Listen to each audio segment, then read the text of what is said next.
Salut à tous. Alors aujourd'hui, j'ai décidé de faire plusieurs petits tutoriels de 3 à 5 minutes chacun concernant les différents bureaux qui existent sur Ubuntu.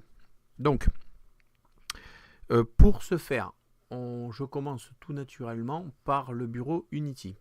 Bureau Unity qui, faut savoir, va être abandonné par Canonical.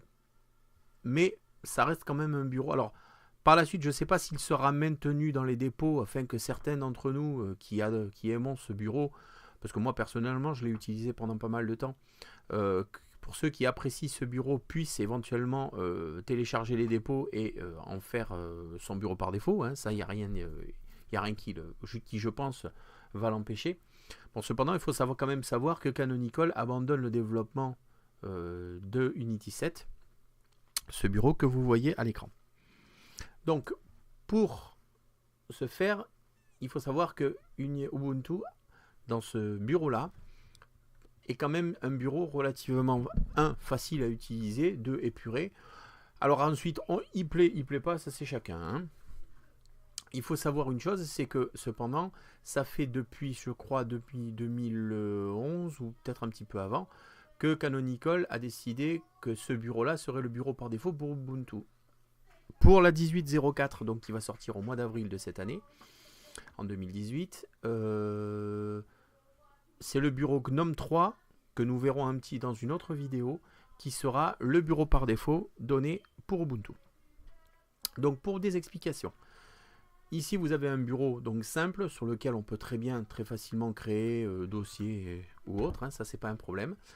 Dans cette barre de tâches, vous avez donc tout un tas, c'est les applications donc, que vous sélectionnez. Vous avez ici le gestionnaire de fichiers, tout bêtement. Vous avez la possibilité ici de votre navigateur internet. Vous avez le système LibreOffice qui est installé par défaut, en tout cas qui l'était, qui est installé par défaut sur la barre de tâches.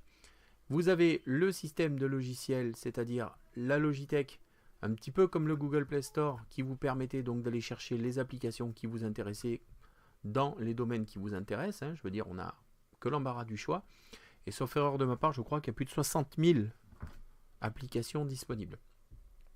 Ici, vous avez le système de paramétrage de la distribution, dans lequel vous allez pouvoir un petit peu paramétrer vous-même, mettre vos préférences dans le système de paramétrage. Je prends un exemple, dans le fond d'écran, vous avez, voilà, c'est ce qui concerne les fonds d'écran par défaut. De plus, vous pouvez diminuer la taille des icônes du dock, les augmenter à façon, hein, je veux dire, ça moi j'avais toujours trouvé cette distribution, en tout cas ce bureau, comme intéressant. On peut ici activer le système de bureau d'espace de travail. Franchement, rien à en redire. Personnellement, j'ai utilisé ce bureau pendant pas mal de temps. Bon, je suis revenu à quelque chose d'un petit peu plus, on va dire, un petit peu plus classique, puisque aujourd'hui ma distribution c'est Voyager. Franchement, une bonne distribution, stable, intéressante et paramétrable. Voilà en tout cas tout ce que je pourrais en retirer. Mais pour les non-linuxiens, sachez que c'est aussi quelque chose qui est très facile à prendre en main.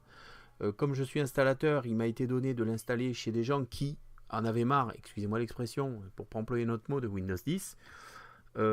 Finalement, ils se sont retrouvés avec un bureau facile à utiliser, des applications faciles à prendre en main, et puis au bout du compte, quelque chose de simple d'utilisation et qui leur convient très bien. Voilà ce que je peux dire à propos du bureau Unity 7. Bon, encore une fois, c'est un bureau qui va être abandonné. Il faut quand même le savoir.